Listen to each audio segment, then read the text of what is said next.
Assalamualaikum warahmatullahi wabarakatuh. Saya Sukisman Purtadi. Kita akan mendiskusikan tentang pengembangan bahan ajar kimia.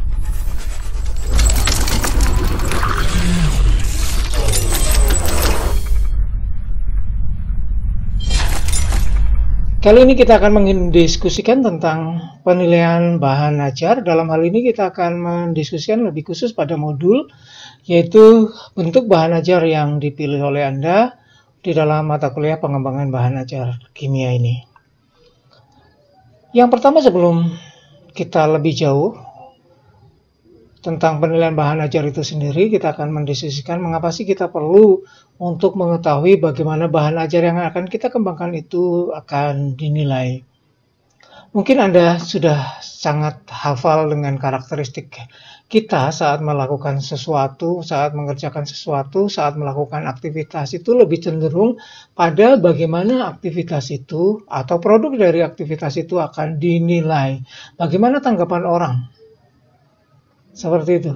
Jadi mungkin inilah yang menyebabkan Facebook, kemudian Instagram, TikTok, dan yang lain-lainnya atau media sosial yang lainnya sangat laris di Indonesia karena orang kita, termasuk juga kita sebenarnya, selalu ingin menunjukkan pada orang lain apa yang kita lakukan. Jadi kita menginginkan bagaimana sih penilaian orang tersebut, orang pada apa yang kita lakukan. Gitu. Ini juga berimbas pada waktu kita mengerjakan sesuatu, mengerjakan tugas, kita selalu berpikir bagaimana ini akan dinilai. Bahkan ketika saya melatih sekelompok orang, dalam tanda kutip, tentang bagaimana membuat bahan ajar, ada pertanyaan yang sebenarnya sangat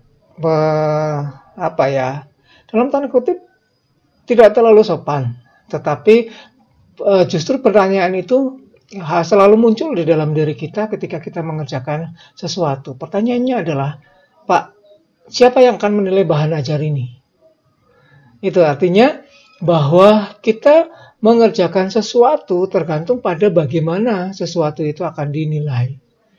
Oleh karena itu, supaya nanti Anda tidak lepas kemana-mana, tidak lari kemana-mana, saya berikan bagaimana bahan ajar itu akan dinilai sebagai sebuah rambu-rambu di dalam penyusunan bahan ajar ini. Tidak berarti bahwa saya menekankan pada Anda bahwa kita harus melakukan sesuatu karena akan dinilai, tidak akan, tetapi mungkin ada baiknya kalau kita mengetahui bagaimana sih bahan ajar itu akan dinilai sebelum kita membuat bahan ajar tersebut. Oleh karena itu, tujuan mengapa kita perlu bagaimana bahan ajar, mengapa kita perlu tahu bagaimana bahan ajar itu akan dinilai adalah sebagai bentuk rambu-rambu penyusunan bahan ajar itu agar nantinya bahan ajar yang kita susun itu sesuai atau layak menurut para penilai. Jadi tergantung pada penilainya yang kita pilih. Jadi kita bisa menyiapkan para penilainya untuk menilai dari bahan ajar yang kita buat. Nah, penilaian ini bisa dilakukan dengan penilaian antar teman. Kalau Anda nanti jadi guru, silakan penilaian ini juga bisa dilakukan dengan forum diskusi guru. Mungkin juga dinilaikan dengan orang yang lebih kompeten, misalnya ketua MGMP-nya. Ya, atau mungkin Anda merasa bahwa Bapak Ibu dosen saya yang dulu mungkin lebih berkompeten untuk menilai karya saya ini, maka Anda bisa mengirimkan. Atau mungkin beberapa ahli yang lain untuk menilai. Kemudian juga penilaian itu tidak hanya pada penilaian oleh ahli, tetapi bagaimana bahan ajar itu nantinya bisa dilaksanakan atau tidak. Oleh karena itu, ini kita berikan kepada siswa, kemudian kita lihat apakah bisa terlaksana dengan baik, bagaimana tanggapan siswanya terhadap bahan ajar kita, dan seterusnya. Itu adalah penilaian bahan ajar. Oleh karena itu kita masuk ke apa saja sih yang akan dinilai dari sebuah bahan ajar atau komponen penilaian bahan ajar. Yang pertama adalah isi, kemudian tentang bahasanya, kemudian sajiannya dan grafika. Kita bahas satu persatu. Yang pertama adalah isi. Yang paling utama dari sebuah bahan ajar, karena bahan ajar itu nanti digunakan sebagai salah satu bagian penting dari proses pembelajaran, maka bahan ajar itu harus sesuai dengan kompetensi dasar. Kalau lebih umumnya lagi adalah kompetensi inti. Tetapi kompetensi inti itu sangat luas, maka kita menekankan pada kompetensi dasarnya. Paling mudah, kalau sudah sesuai dengan kompetensi dasarnya, kemungkinan besarnya ini akan sesuai dengan kompetensi intinya. Tidak mungkin yang sesuai dengan kompetensi dasar tidak sesuai dengan kompetensi inti, karena kompetensi dasar diturunkan atau dikembangkan dari kompetensi inti. Oleh karena itu, kompetensi dasar menjadi bagian yang penting sebelum kita mengembangkan bahan ajar, karena nanti bagaimana bahan ajar ini bersesuaian dengan kompetensi dasarnya itu menjadi bagian yang akan dinilai. Jadi penilaiannya mungkin apakah kompetensi dasarnya sudah sesuai atau tidak. Mungkin tidak hanya itu, tetapi bagaimana kesesuaiannya. Kemudian apakah lebih jauh dikembangkan daripada KD-nya atau kurang dari KD-nya. Jadi kalau Anda ingin menggali lebih dalam lagi, kalau Anda hanya ingin menilai apakah sesuai dan tidak, mungkin Anda hanya bertanya bagaimana kesesuaian bahan ajar dengan KD yang dipilih. Hanya itu saja. Mungkin jawabannya sesuai, tidak sesuai. Tetapi kalau Anda ingin lebih dalam lagi, bagaimana Anda mengembangkan bahan ajar Anda sendiri, Anda bisa bertanya lebih bagaimana pengembangan yang dilakukan, pengembangan materinya yang dilakukan, atau bahan ajar yang dilakukan, apakah lebih rendah daripada KD, sama dengan KD, lebih tinggi dari KD, Anda gali lagi bagaimana lebih tingginya, terlalu jauhkah, atau lebih dari KD, hanya pengayaan, seperti itu. Jadi Anda bisa menggali lebih dalam dari bahan ajar yang Anda kembangkan sendiri dengan meminta menilai berdasarkan apa sih yang Anda inginkan dari bahan ajar tersebut. Setelah itu kita masih dalam misi, yaitu tentang kebutuhan pembelajaran. Kebutuhan pembelajaran adalah hal yang urgen di dalam bahan ajar tadi, karena bahan ajar yang kita kembangkan tentunya adalah bahan ajar yang disesuaikan dengan proses pembelajaran yang akan kita lakukan. Jadi setelah kemarin kita sudah menjelaskan bahwa yang sebaiknya adalah kita merancang dulu proses pembelajaran yang akan kita lakukan. Proses pembelajarannya nanti akan seperti apa? Baru kemudian bahan ajar itu digunakan untuk menunjang proses pembelajaran. Memang ada kadang-kadang kita melihat bahwa bahan ajar itu asal comot kemudian di perencanaannya disesuaikan dengan bahan ajar. Sebenarnya yang baik itu terbalik. Jadi kita siapkan dulu proses pembelajarannya akan seperti apa, kemudian bahan ajarnya kita siapkan sesuai dengan strategi pembelajarannya. Oleh karena itu kebutuhan pembelajaran yang pertama adalah tentang strategi pembelajarannya disesuaikan. Tadi yang lainnya adalah kebutuhan pembelajaran itu tergantung pada tujuan pembelajarannya. Tujuan pembelajaran itu tadi yang paling besar adalah KD-nya. Ada komponen KD3 dan ada komponen KD4.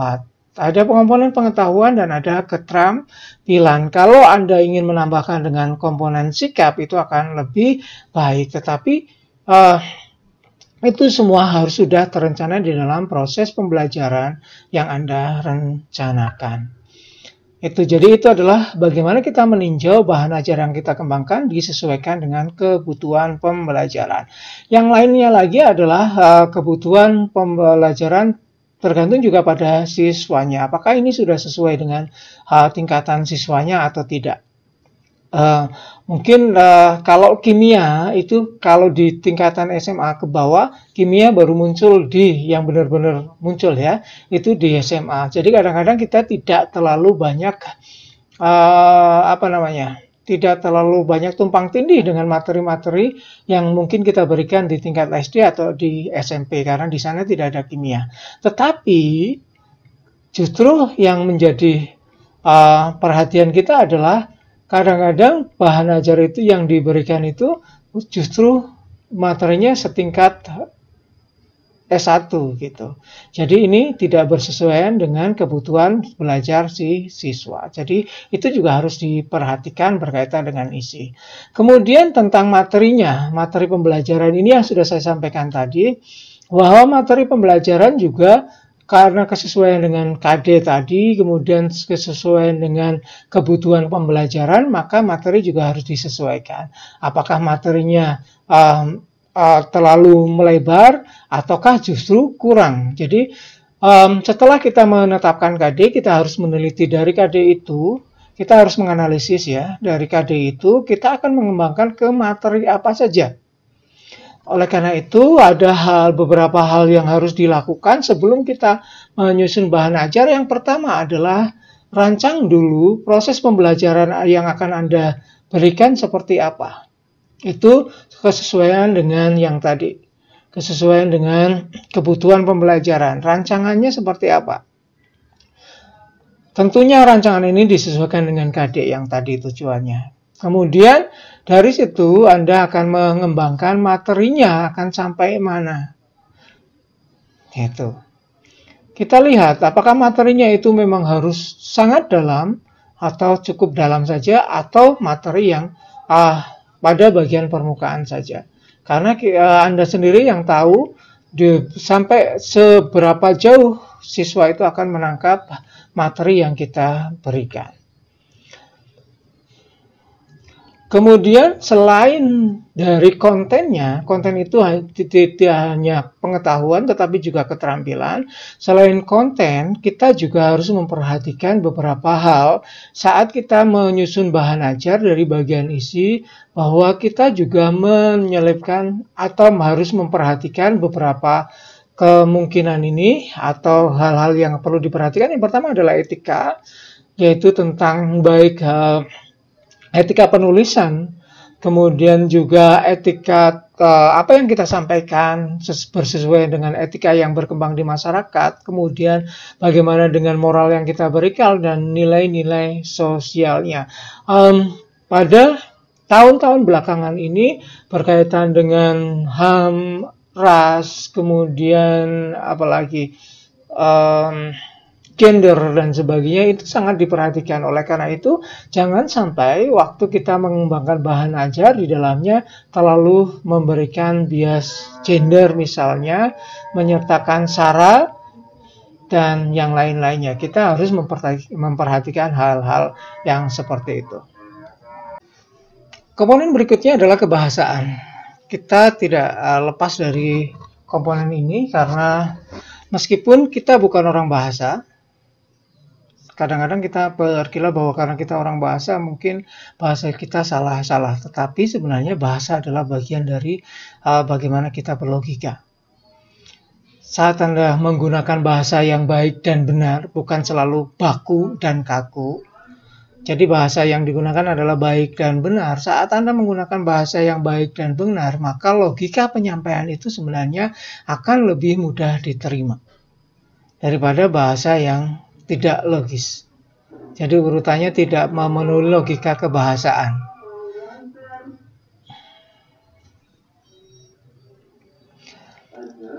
Dari komponen kebahasaan itu kita memiliki yang pertama adalah keterbacaan.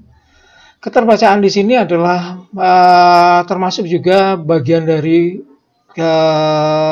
nanti di bagian yang berikutnya ada di layout itu tentang ukuran hurufnya. Tetapi yang dimaksud dengan keterbacaan di dalam kebahasaan ini, pada komponen kebahasaan ini, mengapa disebut sebagai keterbacaan di sini adalah saat Anda menyampaikan maksud Anda, deskripsi Anda di dalam sebuah kalimat, apakah kalimat ini bisa diterima, dicerna dengan baik oleh si pembaca atau tidak. Dalam tanda kutip, diterima dengan baik itu pada bagian yang rata-rata, terutama bagian rata-rata.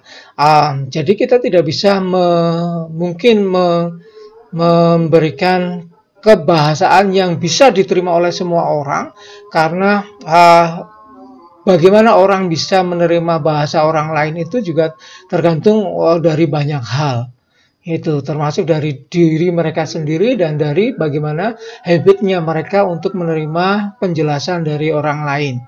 Termasuk juga kecerdasan mereka, apakah mereka memang cerdas dalam berbahasa, terutama dalam membaca, ataukah mereka di audio, ataukah di visual. Itu merupakan juga faktor yang mempengaruhi bagaimana bahasa kita bisa diterima oleh si pembaca kita, atau dalam hal ini adalah siswa kita. Nah, kita tidak bisa mungkin menjangkau semua range dari yang bawah sampai yang tertinggi, tetapi paling tidak bahasa kita bisa diterima oleh anak-anak yang di tengah. Gitu. Yang di tengah itu kan sekitar 57%, ya 57, ya sekitar 57%, ya hampir 60 lah. Hampir 60% siswa itu ada di tengah, sisanya 20% di tingkat tinggi, 20% di tingkat yang lebih bawahnya. Oleh karena itu paling tidak 80% kita kena. Jadi di 60%-nya menerima bahasa kita dengan baik. Oleh karena itu bagian ini menjadi bagian yang penting. Mengapa? Karena justru dengan bahasa ini adalah bagian yang bagaimana kita menyampaikan kalimat-kalimat kita, maksud kita, persepsi kita atau interpretasi kita terhadap suatu ilmu kepada orang lain yang dalam hal ini adalah siswa. Itu. Kemudian itu maksud keterbacaan, kemudian kejelasan informasinya, apakah informasi ini jelas, termasuk juga sumber-sumber informasi yang diberikan di dalamnya. Jadi saat kita menjelaskan tentang laju reaksi misalnya, saya selalu menyampaikan laju reaksi, kenapa ya? Itu yang nempel di pikiran saya ketika saya ngomong saja. Jadi tentang laju reaksi, maka apa yang dimaksud dengan laju reaksi, definisinya tentang laju reaksi harus jelas. Kalau Anda mungkin menyampaikan beberapa hal yang Anda sendiri masih ragu-ragu, tetapi dalam tanda kutip Anda yakin bahwa hal ini memang benar, tetapi mungkin ini belum menjadi bagian yang umum diterima oleh orang lain, maka Anda mungkin perlu memberikan sumbernya di situ. Itu merupakan bagian dari kejelasan informasi yang kita berikan, kita sampaikan di dalam modul kita. Menggunakan bahasa yang baik dan benar, dan juga menggunakan bahasa tutur. Bahasa tutur adalah bahasa komunikasi seolah-olah bahwa Anda sedang berdialog dengan siswa lewat buku. Jadi Anda seperti mengirim teks gitu dari WhatsApp, dari message service yang lain, email dan sebagainya dalam bentuk buku tetapi. Jadi ada dialog gitu. Tetapi jangan sampai dialognya ini menunggu jawaban dari apa yang Anda sampaikan berikutnya, menunggu jawaban dari pertanyaan yang tadi. Gitu. Jadi walaupun bahasanya bahasa tutur, tidak langsung berdialog satu-satu gitu. Harus tanya, kemudian harus jawab, kemudian kalau jawabannya apa, mengembangkannya kemana. Tidak harus seperti itu. Maka malahan jangan seperti itu, tetapi buatlah pertanyaan-pertanyaan yang mungkin sifatnya retoris atau menggali pemikiran mereka, tidak harus dijawab. Tetapi jawabannya kita sampaikan di bawahnya, seperti itu. Itu adalah bahasa tutur. Misalnya, tahukah Anda, jangan dimaksud dengan kesetimbangan kimia, atau misalnya, tahukah Anda bahwa Kesetimbangan kimia itu berbeda dengan kata setimbang yang kita kenal di dalam kehidupan sehari-hari. Anda tidak perlu menunggu jawaban siswanya bahwa saya tidak tahu atau saya tahu. Tidak seperti itu kan, dengan pertanyaan seperti itu. Tetapi bahasa yang semacam itu merupakan bahasa yang dialogis. Jadi ada bahasa yang kita sampaikan pada mereka, kemudian mereka seolah-olah ikut menjawab apa yang menjadi pertanyaan itu. Jadi proses dari penyampaiannya menjadi tidak kaku. Bukan sebuah teks yang disampaikan kepada siapapun yang tidak menyertakan si pembaca atau dalam hal ini adalah siswa. Jadi itu adalah bahasa dari aspek yang baik, benar, dan menggunakan bahasa tutur. Nah, bahasa tutur di dalam siswa SMA, kalau kita menggunakan bahasa tuturnya buku SMA itu, kita seringnya kalau di tingkatan perguruan tinggi S1 dan sebagainya, Anda mungkin sering mendengar kata Anda sebagai gantinya kamu, tetapi di dalam siswa SMA ke bawah itu sebaiknya kita menggunakan kata kamu supaya lebih akrab. Kalau kalian menggunakan, kalau dalam konteksnya kita menggunakan konteks yang berkelompok, maka menggunakan kata kalian. Tetapi kalau secara umum kita seolah-olah memang dia hanya membaca seorang diri. Tidak ada atau mungkin jarang sekali orang yang membaca buku itu bareng-bareng gitu. Jadi sekarang itu semua orang sudah terfasilitasi. Jadi kalau bisa bukunya, kita menganggap bahwa mereka akan membaca bukunya satu per satu atau satu orang membaca satu buku. Oleh karena itu kita menggunakan kata kamu di dalam bahasa tutur. Kemudian bahasan berikutnya adalah bahasa yang efektif dan efisien. Ini termasuk di dalamnya adalah kita tidak menggunakan banyak kata-kata yang berbunga-bunga. Jadi walaupun bahasanya adalah bahasa tutur, kita tidak harus menggunakan bahasa yang konotatif, tetapi lebih denotatif. Kemudian langsung pada target apa sih yang akan dibicarakan, gitu.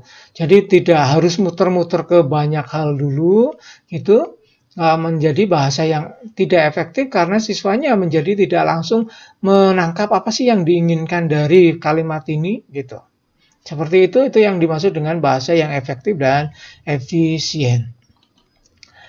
Kita melangkah ke komponen berikutnya adalah komponen penyajian yang perlu Anda perhatikan baik-baik di dalam penyajian sebuah modul. Ini ada beberapa komponen dari penyajian ya.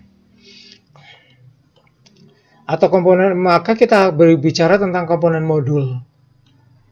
Ya, penyajian itu tentu saja adalah kita akan menyajikan modul. Kita akan seperti sebuah sebuah karya, sebuah produk yang kita tampilkan pada orang. Produk kita adalah modul, bukan bahan ajar yang lain. Oleh karena itu, di dalam penyajian, komponen penyajian, kita bicara tentang komponen-komponen modul itu harus muncul di dalam penyajian. Komponen modul yang sudah kita ketahui, yang pertama adalah pendahuluan, kemudian kegiatan belajar, 1, 2, dan seterusnya, kemudian yang terakhir adalah bagian penutup. Di dalam pendahuluan, kita mengenal ada komponen yang pertama adalah tujuan. Jadi yang dimaksud di pendahuluan ini adalah bagian yang di awal sekali sebelum kita ke komponen kegiatan belajar. Jadi komponen modul tadi sudah saya sampaikan, ada pendahuluan, kegiatan belajar 1, 2, dan seterusnya. Kalau banyak silakan dikembangkan di kegiatan belajar. Kemudian yang terakhir adalah komponen penutup. Di bagian pendahuluan ini Anda bercerita tentang tujuan. Tujuan dari modul ini apa? Jadi bagaimana, mengapa kita perlu modul? Kalau perlu adalah bagaimana sebaiknya buku modul ini digunakan atau cara menggunakan modul ini.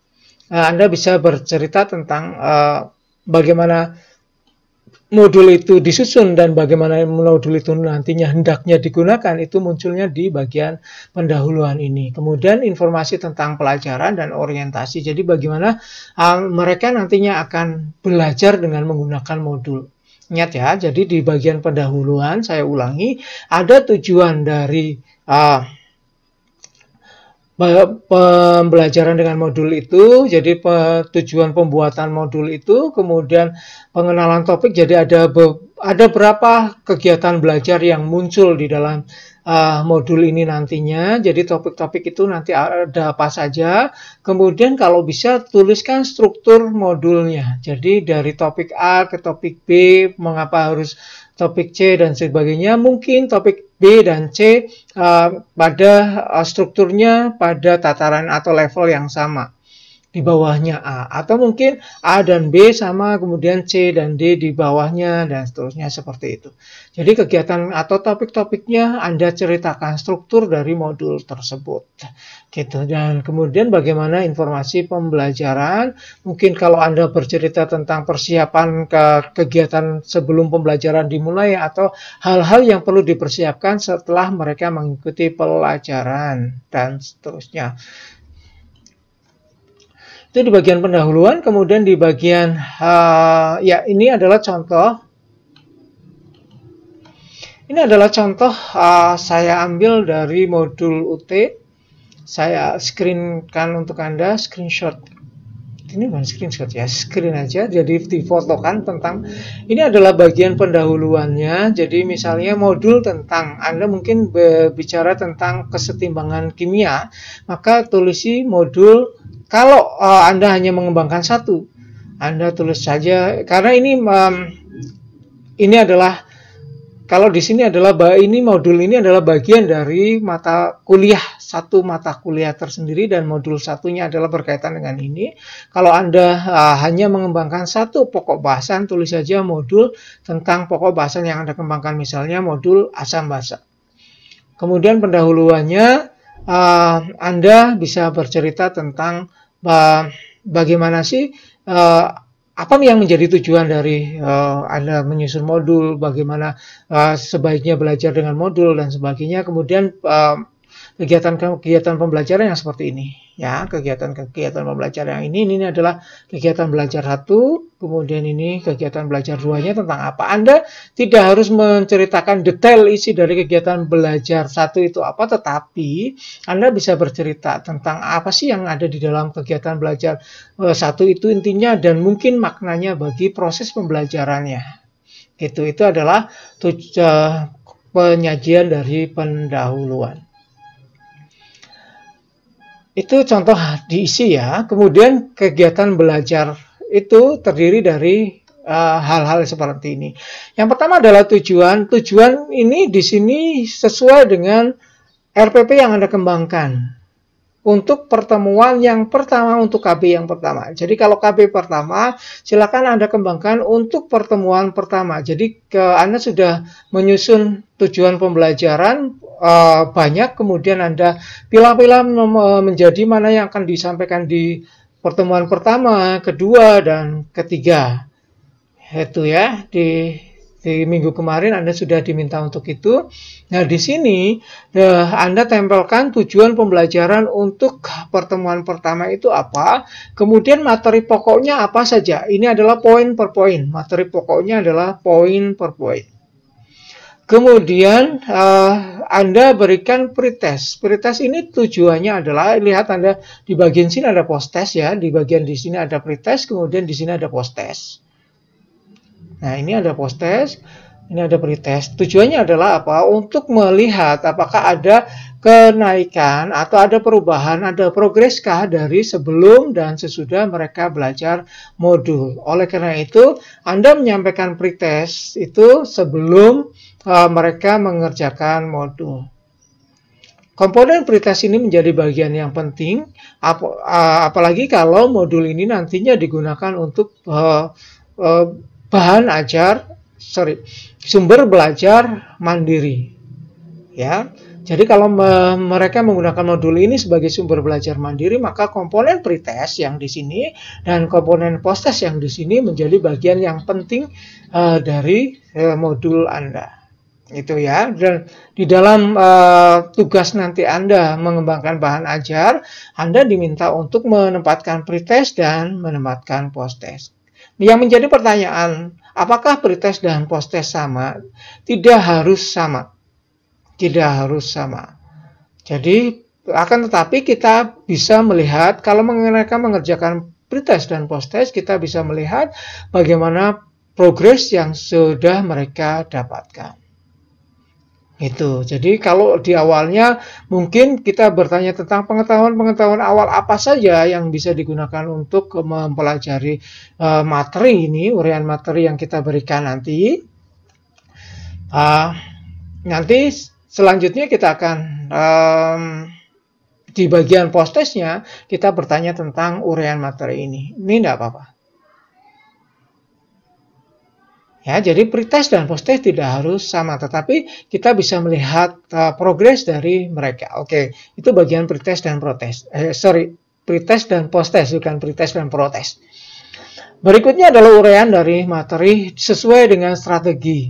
Jadi, kemarin saya sudah menetapkan bahwa kita akan menggunakan inquiry di dalam bahan ajar kita, modul kita. Oleh karena itu, tengok lagi apa sih yang dimaksud dengan inquiry, selalu dimulai dengan mengamati.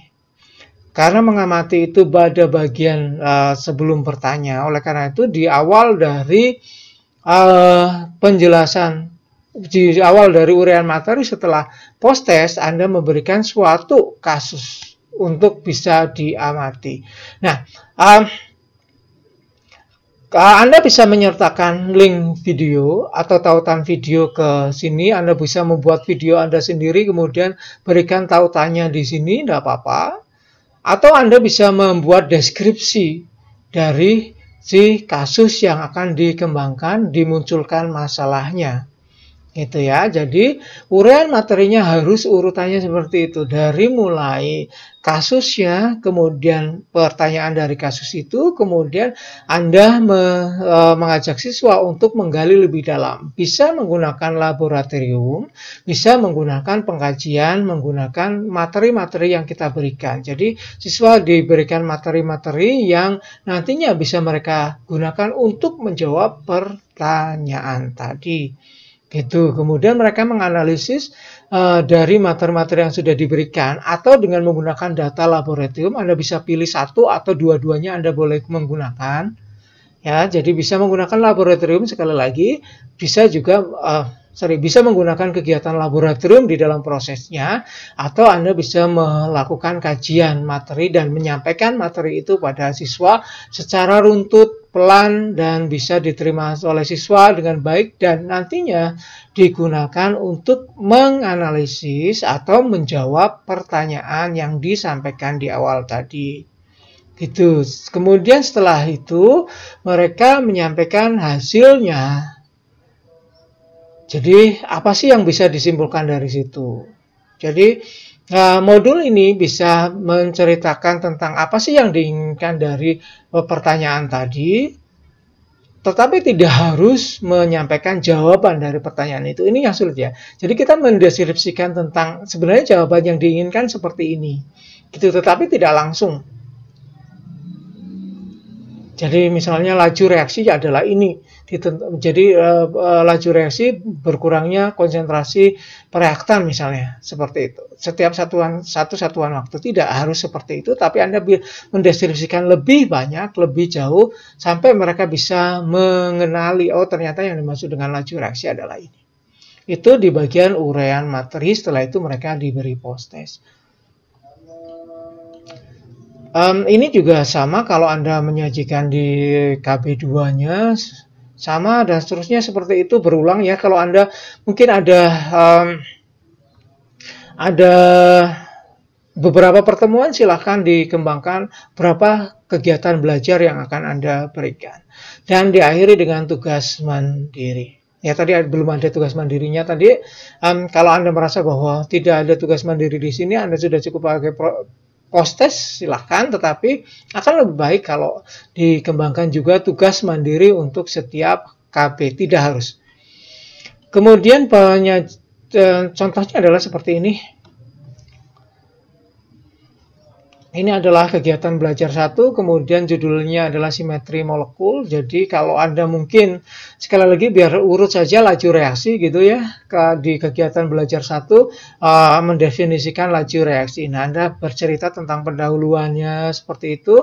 Ini seperti contohnya, pengetahuan tentang simetri molekul sangat banyak membantu dan seterusnya dan seterusnya. Anda bercerita tentang, di sini ada deskripsi sebenarnya tujuannya mau kemana. Kemudian ada motivasi, mengapa sih kita perlu belajar yang sesuai dengan judul itu, dan mungkin ada beberapa masalah yang disampaikan di dalam pendahuluannya di sini. Walaupun tidak selalu dijuduli pendahuluan, lihat. Ya, jadi tidak selalu dijuduli pendahuluan, enggak. Anda hanya cerita saja, itu merupakan bagian pendahuluan. Itu di bagian penyajian di kegiatan belajar, kemudian di bagian penutup ada tindak lanjut dari ke modul secara keseluruhan yang Anda berikan. Ya, karena Anda masih satu pokok bahasan, silakan tindak lanjutnya apa, pengayaan juga bisa diberikan, kemudian mungkin meneliti aplikasi dari konsep yang kita berikan pada kegiatan atau kehidupan sehari-hari. Kemudian ada beberapa hal yang perlu juga dituliskan di dalam modul. Yang pertama adalah daftar kata penting. Anda mungkin mengenalnya sebagai indeks objek dan indeks objek, kemudian glosarium. Glosarium ini adalah seperti indeks tadi, tetapi lebih dijelaskan. Ya, kalau indeks itu hanya kata-katanya saja, tetapi di glosarium itu lebih pada definisinya apa. Atau sesuatu yang bisa secara operasional bisa langsung memberikan pemahaman pada siswa kita tentang konsep yang berkaitan dengan tersebut. Misalnya laju reaksi adalah, dan seterusnya seperti itu. Itu adalah glosarium. Kemudian terakhir adalah daftar pustaka. Nah, untuk ke mata kuliah ini, daftar pustaka saya inginkan Anda menggunakan EPA Style versi 7 ya. Anda silakan buka blog mereka. Jadi weblognya ada, Anda silakan gali bagaimana sih Anda menuliskan, kalau sumbernya dari jurnal, kalau sumbernya dari buku, kalau bukunya ditulis oleh tim, kalau bukunya 3 orang, kemudian bagaimana kalau bukan buku tetapi peraturan, perundangan, dan sebagainya, bagaimana cara menuliskan di dalam daftar pustaka. Saya tidak akan menjelaskan lebih lanjut tentang daftar pustaka, silakan Anda gali. Tetapi kalau Anda mau bertanya tentang bagaimana sih penulisan ini, silakan Anda sampaikan di kolom komentar, atau Anda bisa menyampaikan di presensi di LMS, atau diskusi di dalam LMS.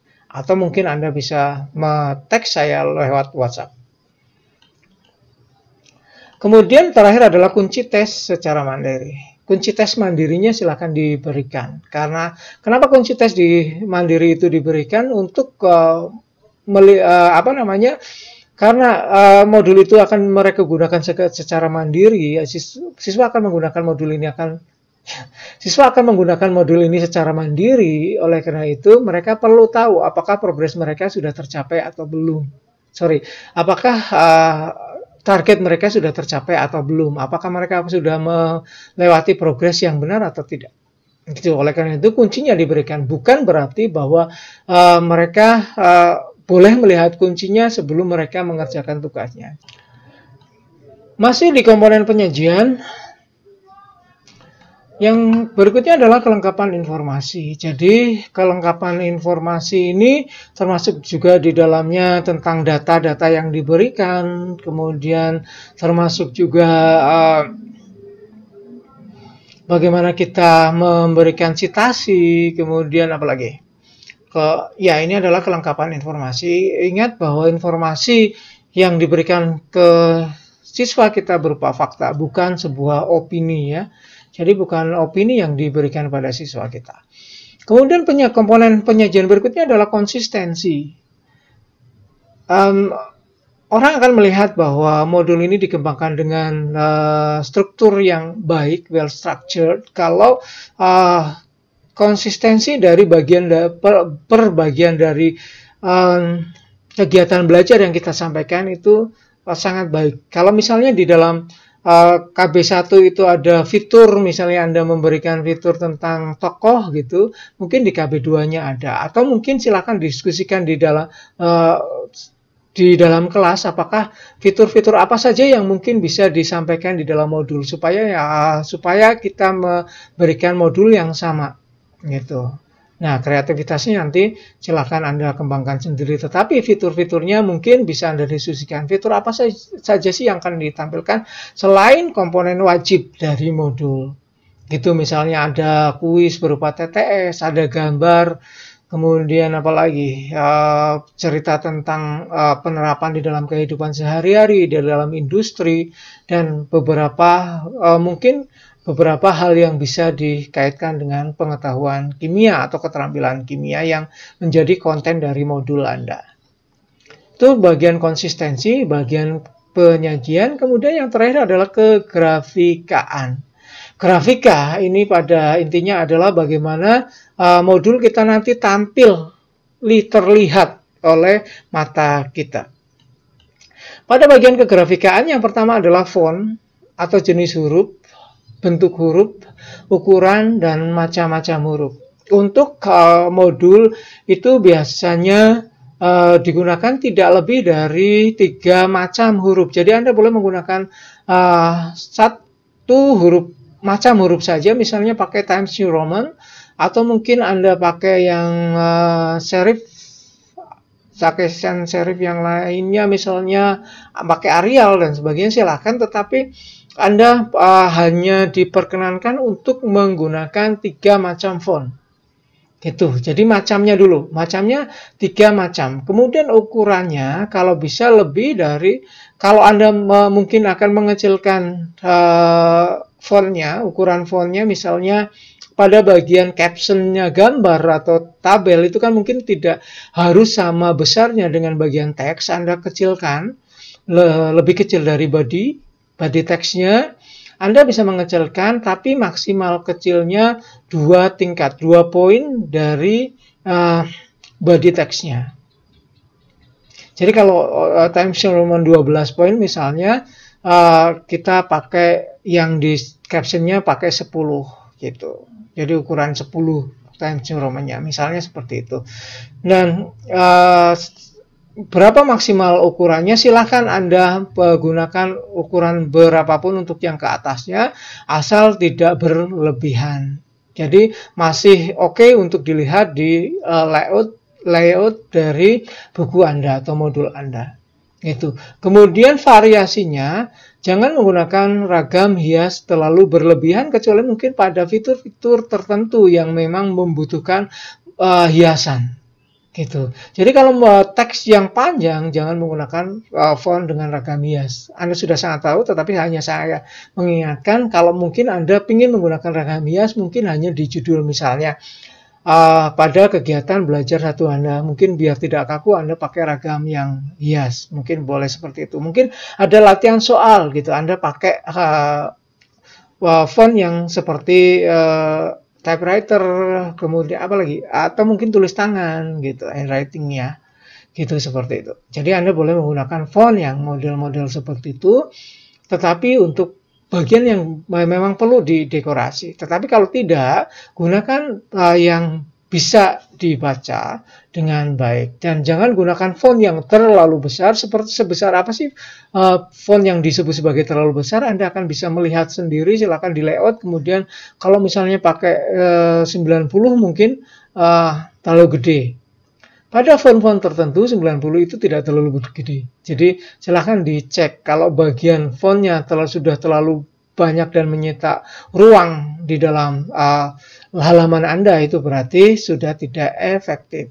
Caranya adalah seperti ini. Anda silakan melayout untuk fontnya, kemudian Anda print, tunjukkan pada orang lain atau pada diri Anda sendiri apakah fontnya sudah menarik untuk dilihat atau berlebihan. Itu yang bisa Anda lakukan, bagaimana supaya Anda bisa memilih font dengan baik.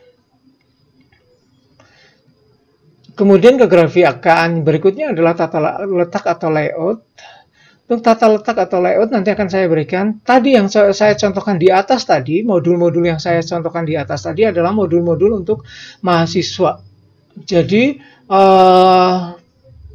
Anda bisa memperhatikan bahwa satu halaman itu sangat penuh, rigid, padat gitu. Nah, sebaiknya untuk siswa SMA jangan menggunakan teks yang terlalu padat seperti itu. Jadi gunakan layout yang lebih longgar, renggang, tetapi jangan terlalu lenggang. Itu, dan gunakan halaman kosong. Nanti akan kita berikan contohnya, kita lihat contohnya seperti apa sih ke halaman yang kosong. Nah, seperti ini. Lihat, pada bagian di sini, pada bagian ini ada selalu ada bagian yang kosong. Kalau Anda melihat buku-buku yang bahasa Inggris, dan pada publisher-publisher yang sudah terkenal, buku teksnya, biasanya ada bagian kosong, ada halaman kosong ya, bagian kosong bukan halaman kosong, bagian yang kosong di sini. Jadi kalau misalnya bagian totalnya itu adalah bisa kita bagi 7, mungkin di sini ada bagian 2/7 setelah tepi kiri ya, atau tepi kanan gitu. Jadi Anda gunakan layout untuk yang odd and even, different odd and even ya. Jadi ada beda antara yang halaman ganjil dan halaman genapnya. Ke yang halaman ini, halaman apa nih? 1, 2. Oke, halaman genapnya di bagian kirinya di sini diberi longgaran seperti ini. Ini fungsinya untuk apa? Supaya siswa terbiasa untuk menulis, memberikan catatan pada modulnya. Jadi modul itu boleh dicoret-coret, buku itu boleh dicoret-coret kalau bukunya sendiri ya. Jadi supaya bisa memberikan catatan pada mereka. Jadi di longgar ini biasanya digunakan untuk memberikan catatan. Gitu. Fungsi yang lainnya adalah kalau Anda memberikan fitur, biasanya berikan fiturnya di sini. Gitu. Kalau gambar gitu seperti itu mungkin gambar yang apa namanya? Yang kecil yang pas sesuai dengan page-nya seperti itu. Tapi kalau misalnya gambarnya besar, mungkin gambarnya bisa bergeser ke arah sini sampai pada bagian kirinya, gitu ya. Jadi bagian ini dari tepi kiri sampai pada bagian ini kita pakai anggapan saja kalau misalnya ini kita bagi 7, maka 2/7-nya adalah bagian kosong, sisanya adalah 5/7 itu untuk bagian yang kita tulis sih, gitu ya.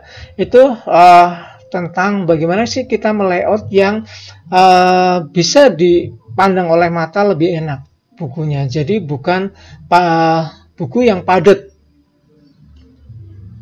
Jadi sertakan gambar, sertakan ruang, kemudian variasikan jenis hurufnya, variasikan warna dan sebagainya. Silakan Anda bisa menggunakannya.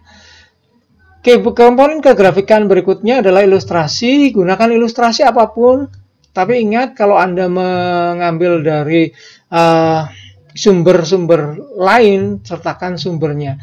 Cek lagi apakah itu memang sumber yang bisa free copyright ya, cek copyrightnya apakah itu bisa digunakan secara bebas, terbatas, atau mungkin tidak boleh digunakan untuk komersil gitu, atau mungkin sama sekali tidak bisa digunakan oleh orang lain. Jadi mereka memang menampilkan itu gambarnya pada laman Google, misalnya Anda mencari pakai Google. Nah, tetapi Anda harus cek apakah memang dibolehkan kita pakai atau tidak. Kemudian berikutnya kegrafikaan, kita bicara tentang ukuran cetak. Kadang-kadang ini yang ditanyakan oleh mahasiswa, sebenarnya ukurannya berapa. Nah, minimalnya standar UNESCO ini adalah 15,5 kali 23. Nah, ukuran ini sedikit lebih besar daripada A5, tetapi sedikit lebih kecil daripada B5. Lebih besar sedikit daripada A5, lebih kecil sedikit daripada B5. Ya, ini ukuran minimalnya. Jadi kalau misalnya kita pakai B5 tidak masalah, atau mungkin pakai A4 silahkan juga, tidak masalah. Jadi silahkan mana yang lebih nyaman untuk Anda. Kita tetapkan saja, kita pakai A4 saja, ukuran A4. Jadi 21 kali 29 ya. Itu standar minimalnya. Tapi kalau Anda mau pakai yang standar ini atau pakai B5 silahkan. silakan saja. Tetapi ya, Anda yang penting sudah tahu bahwa standarnya UNESCO minimalnya adalah 15,5 kali 23 cm. Kemudian yang lainnya adalah minimalnya nih, minimalnya adalah 40 lembar.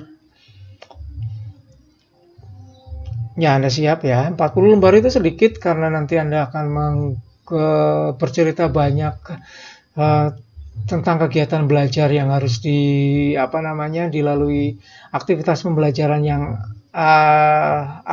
dijalani oleh siswa saat mereka belajar, baik secara mandiri maupun di dalam kelas dengan menggunakan modul yang kita berikan.